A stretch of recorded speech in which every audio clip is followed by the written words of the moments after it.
De volta com Tudo Posso, nesta sexta-feira o programa só está começando, né, Maria? É verdade. E nós temos uma matéria muito interessante, está tendo uma exposição na Oca, aqui no Parque do Ibirapuera, em São Paulo, que ensina as crianças e também os adultos sobre sustentabilidade, reciclagem. Muito bacana, né, Rafael? E é o que a gente vai conferir agora. Aliás, educar as crianças, né, é fundamental para que a gente consiga salvar, eu até digo, Maria Cândida, de uma forma até mais séria, dar uma sobrevida ao nosso planeta. Afinal, dos nossos apartamentos, das nossas casas, saem quilos e quilos de lixo todos os dias. E para onde vai isso? É preciso, então, transformar toda essa matéria, reaproveitar isso, e é o que essa exposição trata de ensinar pra gente. É verdade, vamos ver.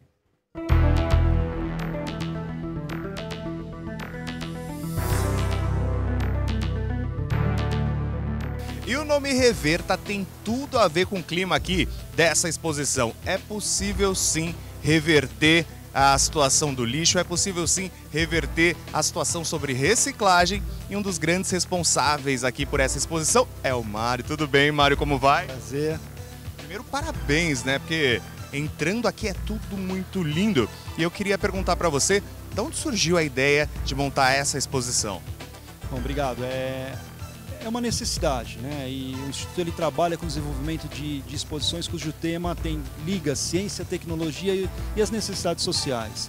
Então, a questão dos resíduos ela é preeminente hoje, né? É uma coisa que nós temos que resolver, reverter, e daí veio essa ideia de tocar, né, a exposição para frente. E a gente passeando por aqui, deu para ver muitas escolas, um público muito jovem. O que você tem sentido desse público quando chega aqui? Eles têm aprendido com as exposições?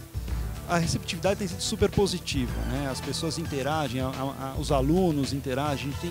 Bom, o agendamento fechou antes de terminar a primeira quinzena da exposição, né? A gente já superou o número de visitas, inclusive de escolas. Estamos abrindo horário extra para atender. Então, acho que eles têm aprendido, né? Eles têm gostado. É uma forma diferente de aprender. Quando você sai do livro didático, sai da sala de aula e traz um conteúdo, porque tem um volume muito grande de conteúdo, mas coloca isso de outra forma, onde eu vou abrir um material para olhar, né? Um equipamento, ou eu vou interagir com um instrumento para perceber isso, um equipamento, é uma outra forma de aprender.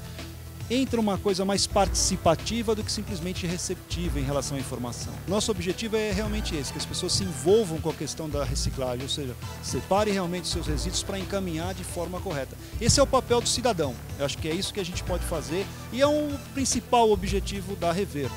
E agora a gente vai admirar todas essas obras. Vamos andar por aí.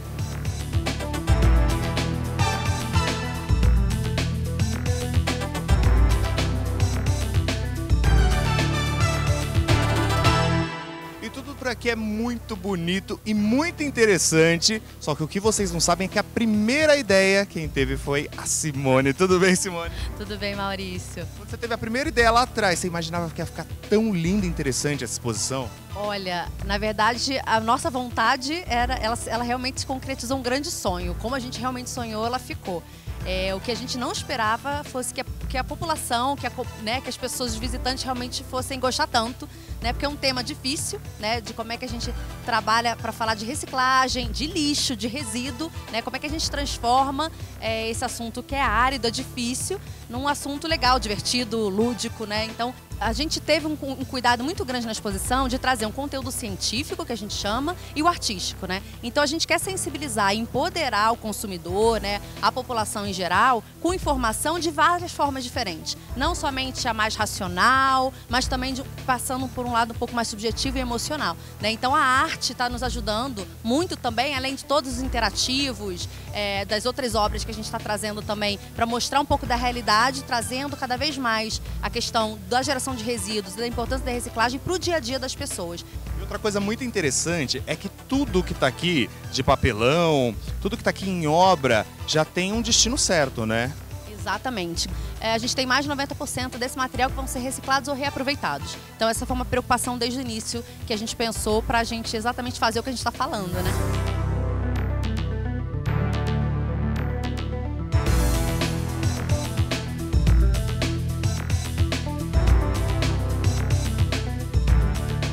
E aqui eu tenho 3.650 litros de lixo. Aí eu pergunto para você de casa, quantas pessoas você acha que precisa para produzir essa quantidade em um ano?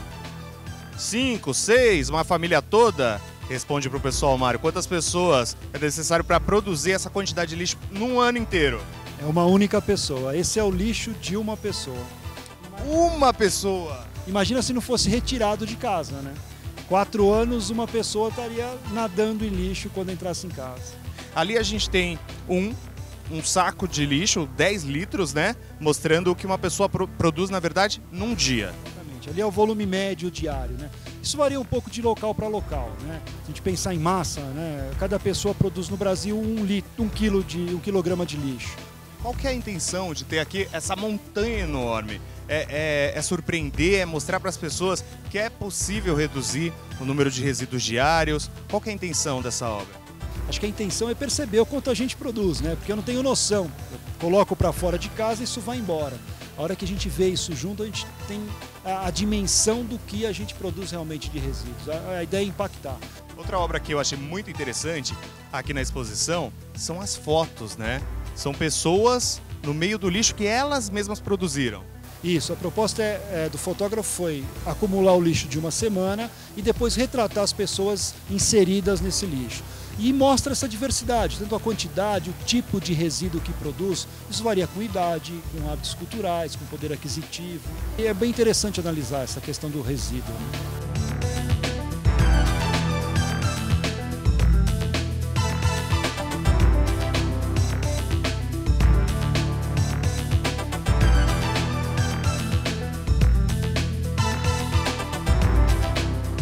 Bom, e agora a gente vai mostrar para vocês o processo da reciclagem da PET, né, Simone? É isso mesmo. A gente fez aqui uma mini fábrica, né, para mostrar para as pessoas como acontece a reciclagem da PET e como, se você separar o seu lixo em casa, em reciclável e não reciclável, se você garantir que esse resíduo vá para reciclagem, como você pode fazer com que uma garrafa vire uma outra garrafa, né, e saia do meio ambiente e não suje o meio ambiente. E olha que legal, o primeiro processo para ligar a máquina é jogar a PET que já é lixo. Que já foi consumida, finge que isso é uma garrafa, você está na sua casa, o que você tem que fazer? Terminei de consumir, você separa, né? Você vai colocar, descartar corretamente, ou seja, deixar ela na lixeira dos recicláveis, diferente dos não recicláveis, que são os orgânicos, né? Resto de comida. Então, tudo que é reciclável, você separa bonitinho. Então, o que a gente quer mostrar aqui é que se você descarta na lixeira correta de recicláveis, você permite reciclagem. Então, se a gente descartar aqui, a fábrica vai começar a funcionar.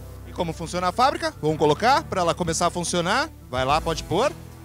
Colocou, ligou a máquina. Primeiro processo que está acontecendo aqui, ela está sendo picotada. Exatamente. A PET, ela é toda picotada, né? A gente transforma ela em flakes, né? Em pedacinhos, né? E esses pedacinhos depois, eles são lavados, né? Que é essa segunda etapa. E depois a gente vai secá-los, né? Que é a etapa seguinte.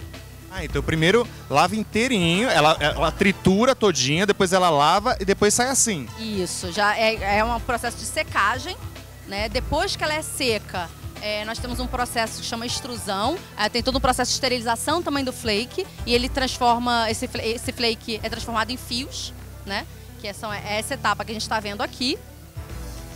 Viram fiozinhos. Viram pequenos fios de PET, que depois são cortados e transformados em pellets. Pellet é como se fosse grânulos, né? E que a partir daqui, então, ele pode ser derretido e transformado em uma série de coisas, né? Mas nesse caso, que é o melhor dos mundos, é a gente transformar a embalagem numa nova embalagem que ela sempre foi. Então você tem uma perda cada vez menor. E aqui está acontecendo o quê? Aqui nesse caso, o pellet passou, ele foi derretido e ele foi injetado para produzir a pré-forma. A pré-forma é desse jeitinho que está saindo aqui. A pré-forma parece um tubo de ensaio, que a gente fala, né? E ela vai virar uma garrafa quando ela for soprada.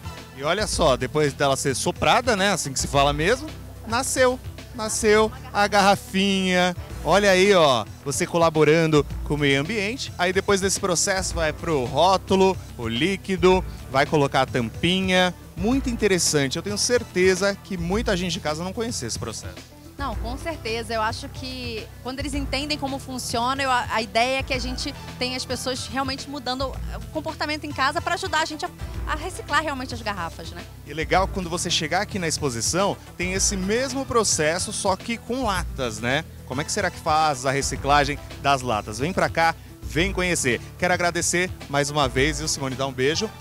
Muito obrigado. Agora, Maria Cândida, Rafael, vocês conheciam todo esse processo de reciclagem? É com vocês aí no estúdio.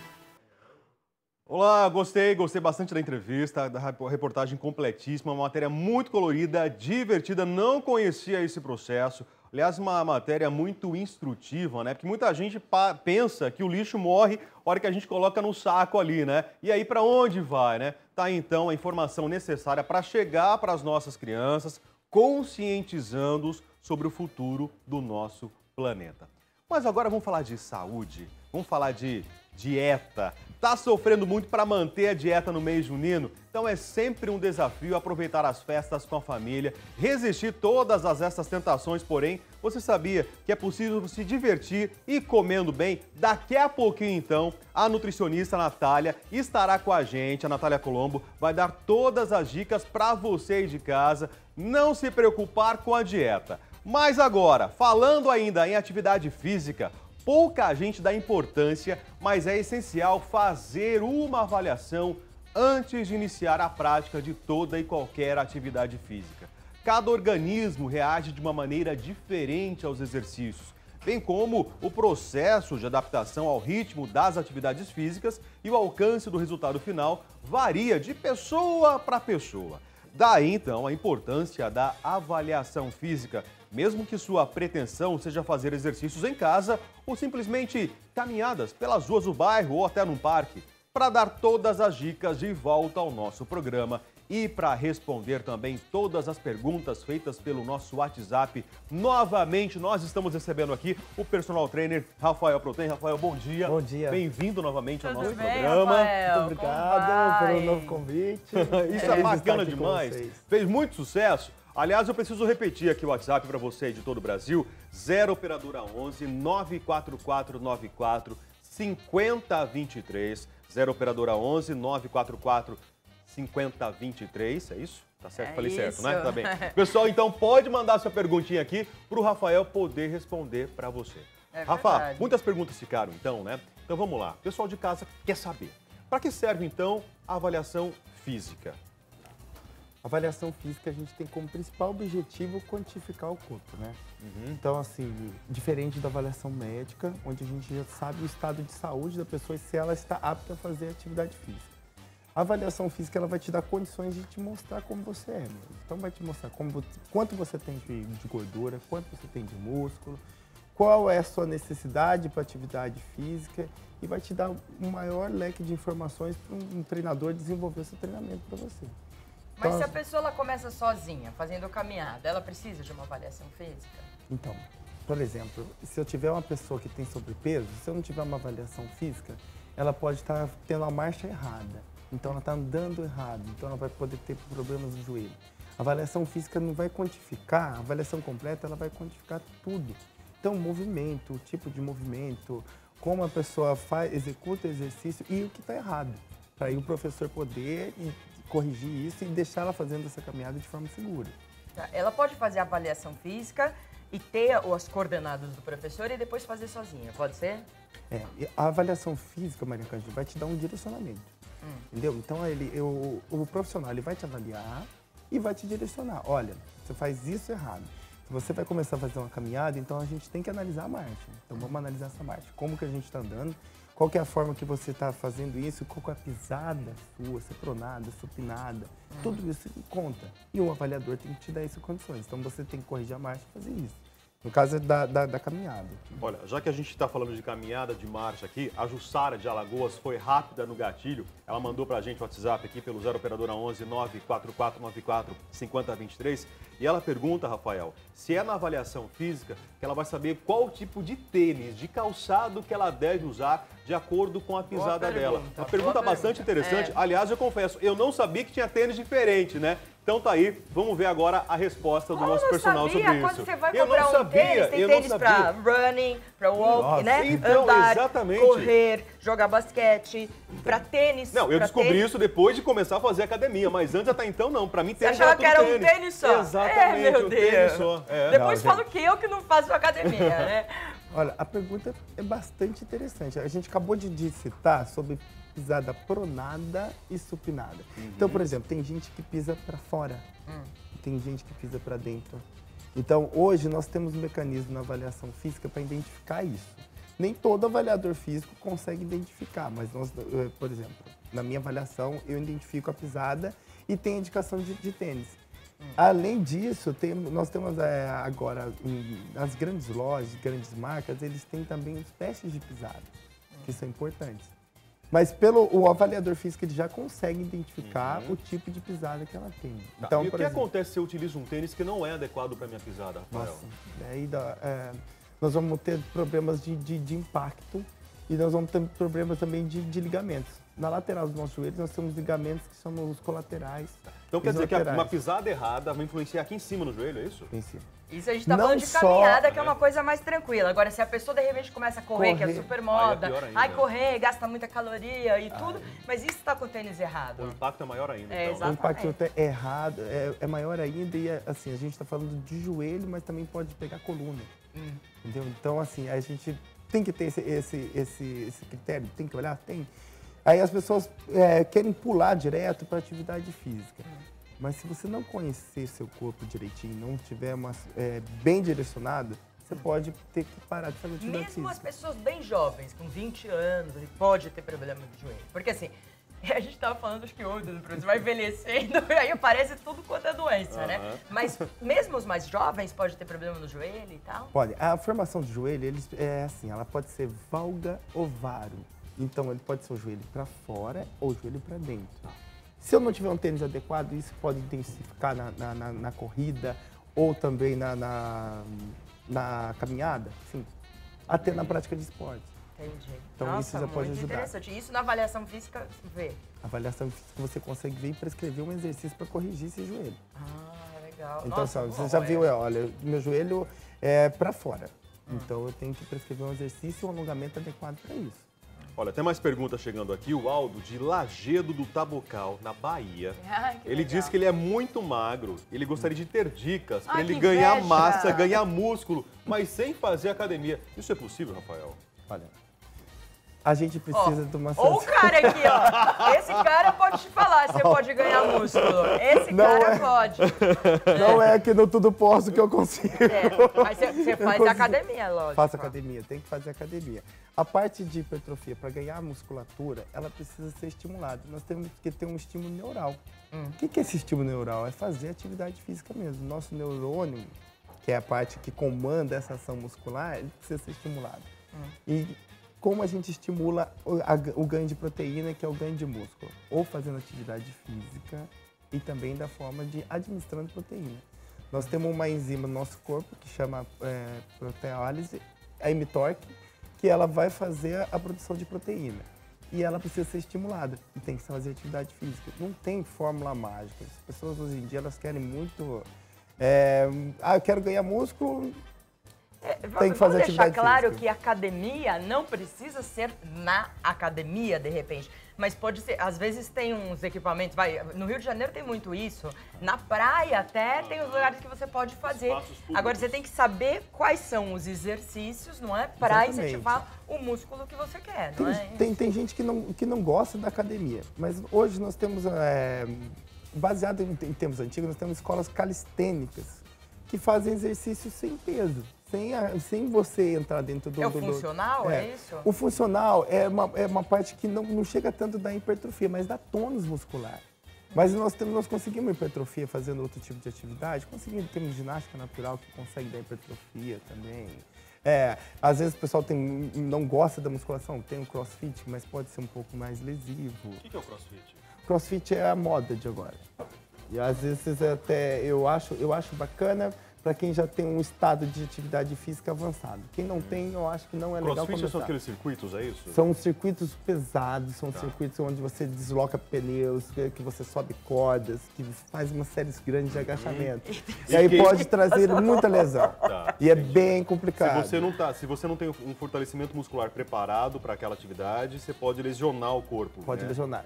E assim, tudo que surge de moda hoje na internet, as pessoas falam, ciclano faz crossfit.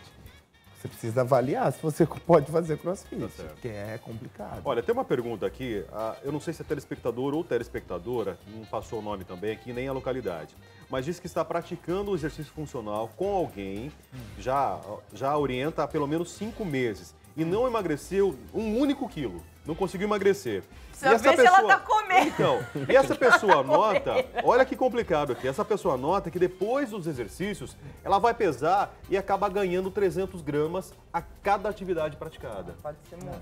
A pergunta é muito pertinente, ótima, mas se a gente está visando a parte de emagrecimento, eu acredito que o funcional não vai ajudar tanto. Ela tem que fazer exercício aeróbico.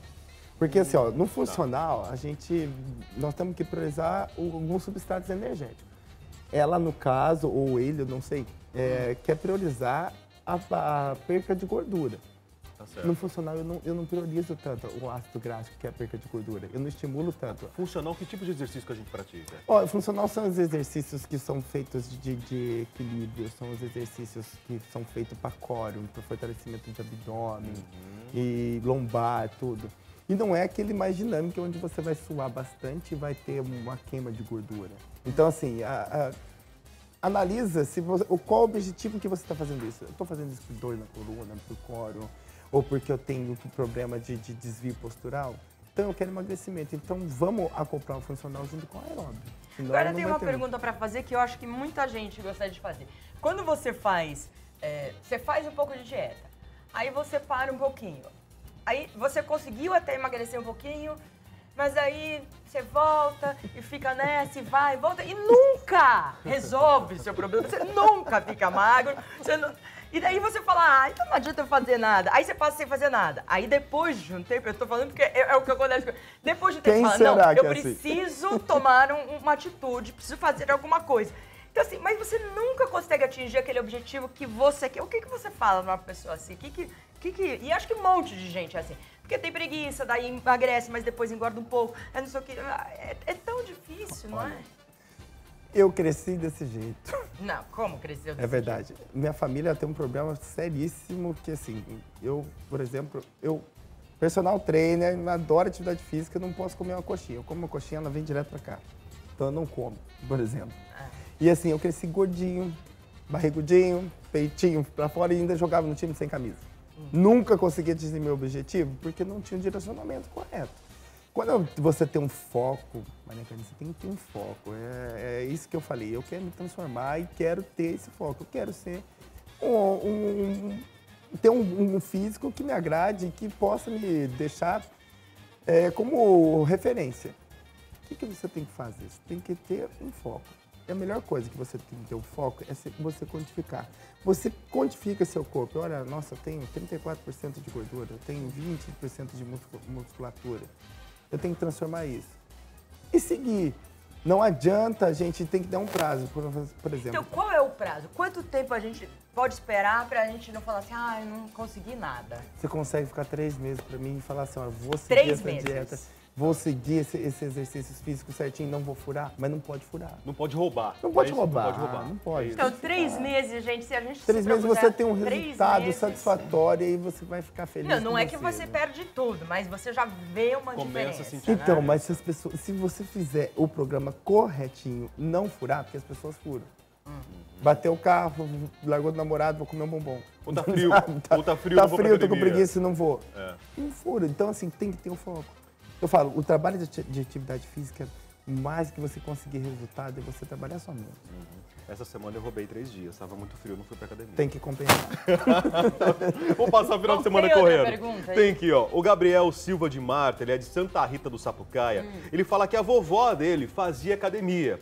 E agora fofa. ela sente muita dor no joelho. Ai, E a questão é, pode ter sido os exercícios da academia ou de repente a parada dos exercícios? Os dois fatores podem ser analisados. Por exemplo, se ela tiver feito alguma atividade física errada, algum exercício errado, ou se ela tiver já tem uma patologia e intensificou na musculatura, fazendo musculação, pode intensificar. Por isso que é importante avaliar.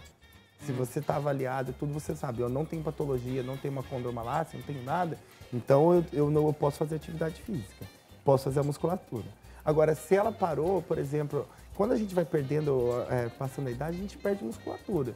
Perdendo a musculatura, a gente vai utilizar muito mais articulação, muito mais ligamento. Isso pode também intensificar. É por isso que você vai ficando velho e as coisas vão todas, né? É a doença, não sei o que, no joelho, a perna, a junta, isso e aquilo, porque você vai perdendo musculatura e a única coisa que segura mesmo o corpo é a musculatura, inclusive para emagrecer, não é? Se você tem mais músculo, você não tem um metabolismo mais rápido ou não? Então, olha, quando você tem mais músculo, você tem mais segurança. Você tem mais segurança pelo não ter lesão. Um carro que tem mais resistência. Então você consegue segurar as suas articulações, seus ligamentos, a sua coluna. Entendeu? Então é uma puta de uma vantagem. E além de tudo, mais músculo também é mais sistema circulatório funcionando. Ó, eu preciso fazer essa pergunta, produção, por favor, eu preciso. Como perder verdadeiramente a gordura abdominal? Eu não sei quem pergunta aqui, mas acho que é a dúvida de muita gente, né? É o anseio de muita gente. Principalmente os homens e as mulheres depois dos 40 ou na fase da menopausa que começam a ter aquela pochete, né? Essa pochetinha, ela é terrível. E a gente só consegue perder, o pessoal fala, olha, você vai ser aplicado na atividade física. Pode ser aplicado sim, mas são 30% de atividade física e 70% é dieta. Não tem jeito. A alimentação mesmo. A alimentação. Não tem outro jeito. Bom, tá aí então pra você de todo o Brasil, mais uma vez o personal Rafael Protein com a gente aqui, ó. O WhatsApp tá pitando aqui. Rafael, você vai ter que voltar, cara. Voltarei. Vai ter que voltar. O público de casa tá pedindo aqui, produção. Pode marcar já. Segure na saída então, tá certo? Agora, por falar em dieta, né, Rafa? Você gosta de festa junina, rapaz? Eu adoro. Gosta? O que a gente faz com essas delícias, então? Maria Cândida, é com você aí na cozinha. Sou eu e a querida nutricionista, a doutora Natália Colombo, super competente, que veio aqui para nos ajudar com essas festas juninas, né? A gente estava falando de avaliação física, que é super importante. Eu sei que você mede todo mundo lá quando vai no consultório, faz bioimpedância, tudo isso direitinho, né? Isso. É muito importante, né? Sem dúvida, sem dúvida. Sim, é importante, né? Como ele estava falando mesmo, a própria bioimpedância, porque às vezes a pessoa tá perdendo peso, né? Tá fazendo dieta da cabeça dela, tá perdendo peso, só que tá perdendo massa muscular e não gordura, né? Então ela não tá tendo aí uma perda de peso adequada. Então, porque não vai resultar em nada, exatamente, exatamente. Não vai resultar em nada. A gordura que ela tem que perder, ela não perde. A massa muscular, que vai inclusive ativar o metabolismo, ela tá perdendo. Então, teve uma pergunta aí que a moça falou. Ela quer perder peso, mas ela faz atividade funcional e falou que em 5 meses não perdeu nada. Ele acabou de falar que o funcional talvez não seja o exercício indicado para ela, e sim o aeróbico. Exatamente. E aí é muito, né, de avaliar como é que tá a alimentação também, porque a pessoa pode viver na academia, só que se ela for aquela pessoa que come um monte de doce, que não tem uma alimentação regrada antes e depois do treino, por exemplo, ela também não vai ter essa perda de peso adequada, entendeu? Então é muita coisa pra gente avaliar. Com relação ao doce, tem pessoas que conseguem realmente eliminar o doce. E eu tava vendo uma dieta da moda, não sei se você já ficou sabendo, é uma dieta acho que australiana, que é eliminar o doce, pelo menos, inclusive da fruta, que eu tenho certeza que você não concorda, mas por uns 3 meses e depois readequando o doce pra gente não... Porque o doce tem essa coisa que você fica viciado no doce. Explica um pouquinho. Exatamente. É prudente a gente eliminar, de repente, o doce por um tempo? Sim, na verdade, a gente sempre fala isso, né? O açúcar, ele é muito difícil da gente tirar essa dependência. Tanto que pra você parar com a vontade, porque quem come doce não consegue ficar sem, né? Aquela pessoa que sempre come o doce, depois da refeição precisa comer um doce, é muito difícil ficar sem. Você precisa, pra você conseguir ficar realmente sem ele, você precisa de um período de 5 a 7 dias pra conseguir esquecer um pouco do doce. Mas sem nenhum doce? Total, sem nenhum doce. E adoçante? O adoçante, eu já também, você sabe que eu já sou bem contra, eu tiraria. Eu deixaria alguns adoçantes, assim, não é nem pela questão do doce. Deixaria o stevia, o açúcar de coco eu acho muito bacana também, já falei aqui. Porque ele dá um sabor, né, muito parecido com o açúcar, só que ele tem um índice glicêmico baixo e ele não causa a dependência que o açúcar causa. Né? Então deixaria esses dois. E o interessante é você realmente tirar tudo. Por 7 dias, tirar todo o doce? Pelo menos 7 dias. Só que se em algum momento depois disso você come uma bala, volta toda essa compulsão. Porque o açúcar, ele age diretamente no nosso sistema nervoso central. E ele age como se ele realmente fosse uma droga. Ele causa uma dependência química. Uma espécie de dependência química. Então, essa questão de você tirar o açúcar por 3 meses, já tem alguns estudos que falam, não de 3 meses, mas que falam já de um tempo maior, para você conseguir tirar esse tipo de dependência mesmo que a gente tem com o doce. E a frutose, né, da fruta, isso é uma coisa que vem sendo muito questionada. Tanto que o próprio suco de fruta natural, por exemplo, já é uma coisa que a gente, como nutricionista, já não indica mais. É verdade. Em várias dietas eu já vejo. Você tem que comer a fruta, Exatamente. porque a mastigação queima, já ajuda a queimar, não é? Esse exercício que a gente faz. E porque você tem a fibra. Agora, se você toma um suco, você só tem lá a frutose pura. E além disso, mesmo quando você tá em dieta, nunca comer a fruta sozinha. Sempre comer, seja qual fruta for. Comer a fruta com uma castanha, comer a fruta com uma fonte proteica, entendeu? Entendi. Pra você ter aí uma menor... pra você não ter um pico de açúcar no teu sangue, você porque a fruta também dá o pico de açúcar. Exatamente. Nossa, muito interessante Exatamente. isso. Mas depois a gente já vai falar da festa junina, só terminando esse negócio de açúcar, porque eu tô muito curiosa. Então você pode passar 7 dias, não come absolutamente nada de açúcar, mas depois você vai colocando ou você vai tirando e come uma vez por semana? Qual o ideal pra vida? A gente fala 7 dias pra você fazer um teste, porque parece que nesses 7 dias você vai morrer sem nada de doce. Parece que você vai sentir toda a vontade do mundo nos 7 dias. Depois disso, você percebe que a vontade começa a diminuir. Mas aí que tá, se você come em algum momento, a vontade volta. Então, mas o ideal é comer quanto? Então, por isso que a gente faz realmente esse período. A gente fala de 7 dias pra começar, mas o ideal é de 15, 20 dias até um mês, sem nada de açúcar, embora seja super difícil, tem gente que não consegue. Então a gente faz 7 dias sem e depois a gente volta um dia na semana, entendeu? Entendi. Esse seria o adequado. Olha aí, gente, super dica. O Rafael, inclusive, tá com o nosso WhatsApp. Se tiver pergunta, 11 944 94 50 23. Mas vamos pra pauta que são as festas juninas. Eu percebi que aqui tem tudo de gostoso. Aqui também tem gostoso, mas aqui que todo mundo quer comer. Amendoim, isso aqui é o quê? Canjica. Canjica. Esse é cocada? Não, são os docinhos de amendoim, pé de moleque.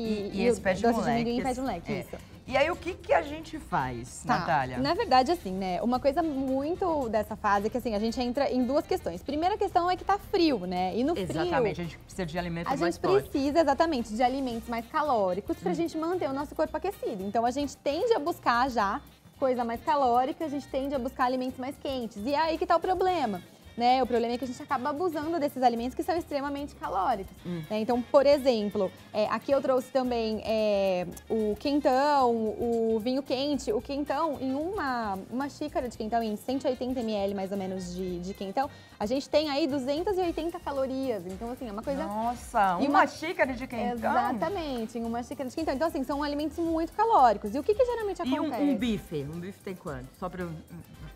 Um bife, só que daí é diferente, né? Não, um bife sem gordura. Tá, porque quando a gente tá falando de um quentão, a gente tá falando de 280 calorias só de açúcar e cachaça, bebida alcoólica. Ou seja, calorias vazias, né? Que não trazem nada. Quando a gente falando de uma proteína, então ela não vai dar aí esse pico de açúcar no sangue. Então, assim, por várias maneiras, ela não vai causar esse ganho de peso. Mas, no geral, um bife que a gente tá falando, ele vai ter aí até umas 200 calorias, 180, 200 calorias. Nossa, então numa xícara de quentão é muito mais e não ajuda nada, Exatamente, né? Mas exatamente. E aí, como que a gente pode comer, de repente, um pouquinho ou não come nada? A questão, na verdade, né, eu sempre falei, essa questão é muito equilíbrio, né? Então, assim, o problema não é o pé de moleque que você come de vez em quando. O problema é você fazer tudo errado e ainda comer o pé de moleque ao mesmo tempo. E o que acontece? Geralmente as pessoas acabam abusando e comendo uma quantidade muito grande de uma vez só, né? E é aí que tá o problema. Então, o que a gente sempre faz? É sempre importante você não chegar com muita fome ao lugar. Então, sempre comer alguma coisa antes. Por exemplo, você tá indo pra festa junina. Então, antes, come uma fruta, faz um lanchinho. Porque se você chega com muita fome, a chance é você comer muito mais, entendeu? E chegar naquela compulsão e não perceber o que você tá comendo. Né? Então, isso é uma dica super importante. E sempre que você abusa, né? Isso também é uma coisa importante. Se você abusou em qualquer evento que seja na festa junina, seja numa festa, no dia seguinte, nada de passar o dia sem comer nada, né? Muita gente faz isso. Poxa, ontem eu comi um monte, amanhã eu não vou comer nada. Vou só almoçar e não vou comer mais nada. Por quê? Porque daí o teu metabolismo ele vai ficar lento e você deixa de gastar isso. Então é importante no dia seguinte você voltar para uma alimentação saudável, mas um pouco mais leve. Eu até trouxe aqui algumas coisas, né? O que pode ser o pós-festa junina, que são os vegetais verdes escuros, que na verdade no dia seguinte seria o ideal que eles fossem a base do dia. Ou seja, se você começasse um dia com suco verde, fizesse um suco de hortelã que tem ação digestiva, então ele vai ajudar na digestão. Usasse o limão, porque o limão tem um potencial alcalinizante, né? Então ele vai ajudar aí ao nosso corpo a eliminar todos esses alimentos, esse excesso de gordura. O brócolis, que tem uma capacidade antioxidante e anti-inflamatória muito grande, então ele também vai diminuir, né, todo esse inchaço que a gente teve, porque esses alimentos... Aqui a gente está falando principalmente de doces, mas tem o cachorro-quente, os pastéis, que são alimentos riquíssimos em sódio, né? Então a gente tende a ficar um pouco mais inchada depois disso. O gengibre, que tem uma ação termogênica muito legal, inclusive o gengibre nessa época do ano, ele é muito bacana de ser utilizado porque ele aquece o organismo, né? Além disso, ele também ativa a queima de gordura. Você toma chá de gengibre, por exemplo. Canela, gengibre, essa coisa de inverno. Super bacana, ele é super termogênico. E aí você pode tomar o chá de gengibre e colocar, por exemplo, rodela de limão ou um pedacinho da casca de limão. Na casca do limão, a gente tem uma substância que chama D-limoneno, que é super antioxidante. Então também é bacana. Maravilha. O próprio limão, quando a gente pensa em fazer um suco verde, por exemplo, bater o limão com a casca, porque a casca do limão também tem uma série de propriedades muito bacanas. Esse negócio do limão, eu já ouvi falar que tem gente que acorda e toma limão e fala que não fica sem fome. O que é isso? Na verdade, isso não. É muito bacana você acordar e tomar um copo de água com limão de manhã. Não precisa ser água morna, só água com limão. Porque o limão tem um potencial antioxidante super alto. E além disso, ele alcaliniza o pH do sangue. Né? E aí, essa, na verdade, é a ação mais interessante dele. Então, ele não vai tirar fome, ele não vai ajudar a emagrecer, nada disso. Só que ele vai regular o teu metabolismo, ele vai ajudar a desintoxicar o teu corpo logo cedo. Que é quando Todos os dias é bom? Todos os dias é legal você fazer isso. E sem açúcar, né? Sim, sem açúcar. O que mais? O morango aqui. Isso, o morango eu trouxe por causa da quantidade de antioxidantes e porque é uma fruta da época, né? Um outro ponto também super importante para falar dos morangos é que, assim, sempre que for comer morango, priorizar o orgânico. O morango é um dos alimentos que tem a maior quantidade de agrotóxico. E esses agrotóxicos a gente sabe que acaba sobrecarregando o nosso organismo, sobrecarrega nosso sistema de eliminação de toxinas. Então, se for para comer morango, gente, prioriza realmente o orgânico, porque é um alimento que não dá pra gente, né, abrir uma exceção. Qual o alimento é mais, o alimento ou o suco que é mais diurético? Porque muita gente tem problema de retenção líquida, né? Sim. Quando a gente pode pensar em um suco diurético, a gente poderia pensar na salsinha. A salsinha, a alface tem um potencial diuréticos bem grandes. A gente poderia colocar algum chá. Então, eu acrescento, pensando assim num suco para esse dia seguinte, né? A gente poderia pensar em bater uma folha de couve, uma folha de alface, bater um pouquinho de salsinha, colocar o gengibre, bater com o morango e fazer um chá de hibiscus, sabe? O hibiscus e bater junto. O hibiscus, ele é extremamente diurético. Então ele tem um efeito muito legal. E é bom pra pós-festa junina também. Sim, pra pós. O grande problema das pessoas é o seguinte, que agora é festa junina, aí em agosto é o Dia dos Pais, aí em setembro é a Independência, aí outubro é o Dia das Crianças, novembro é a República, dezembro é o Natal, aí tudo um mês é um aniversário. Então você dá uma escapada porque aquilo eu posso. Exatamente. E aí que eu falo sempre que as pessoas elas precisam chegar num equilíbrio, né? Porque a questão não é você... O chá que a gente tava fazendo, né? Peraí. Tá, eu não sei. Pronto. Isso. A questão não é você comer uma paçoca ou um pé de moleque de vez em quando. O problema é que as pessoas elas fazem tudo errado durante a semana inteira e de final de semana ela ainda quer continuar fazendo tudo errado, ainda quer ir numa festa junina e fazer um monte de coisa. Porque não tem nada de errado em você ir numa festa, comer um cachorro-quente, tomar um quentão. Esse não é o problema, né? O problema é você fazer tudo errado o tempo todo. Exatamente. Então a gente tem que chegar num equilíbrio. É o que a gente estava falando com o personal trainer. Assim, você faz... Aí você fala, já fiz mesmo, e aí você continua fazendo, e aí você não tem incentivo nenhum, que você fala assim, eu sou uma porcaria, não sei se muita gente... acho que você deve ver no consultório, mas eu sou muito ruim, porque eu não consigo ter foco, eu não consigo ir em frente. E aí ele fez a proposta, né, falou, 3 meses fazendo certo e com foco, você vai ter um resultado e vai se animar. Isso é uma coisa que eu sempre falo muito no consultório também, porque a pessoa, eu falo, vale muito mais a pena você, já que vai fazer, então faz um mês certinho, sofre durante um mês, mas pelo menos tem resultado, do que aquela pessoa que vive patinando. Começa na segunda, termina na sexta, final de semana come um monte, aí começa de novo segunda e vai, e fica assim, tipo, 3, 4 meses, não sai do lugar. Então já que vai fazer, pega um mês, 2 meses, 3 meses, faz de uma vez e veja o resultado, né? O que a gente mais vê é a pessoa que fica patinando em cima disso e não sai do lugar. É verdade. Né? Bom, a doutora Natália Colombo, ela tem um consultório, está lá para atender vocês. Se vocês não forem ao consultório, vocês podem mandar as perguntas pelo nosso WhatsApp e a gente manda para ela ou ela responde aqui mesmo pelo nosso Facebook. Obrigada, querida. Obrigada. Eu vou aproveitar depois de tomar um chazinho aqui que você trouxe. Isso, aqui tá a aguinha. É, já tá a aguinha. Deixa eu só aproveitar, só queria passar meu Instagram, tá? Ah, claro, qual meu Instagram é @DRA de doutora Natália Colombo, tá bom? Daí, se alguém tiver dica, se tiver dúvida, pode mandar que daí eu respondo. Lógico, também por lá. Claro. Muito tá obrigada, Obrigada Natália. a você, Agora o Rafael tem um recado pra gente. A gente vai fazer um intervalo rápido e já voltamos. Depois o Rafael dá um recado pra gente. Já, já. Ai, eu adoro você. A gente Então, fala... eu e a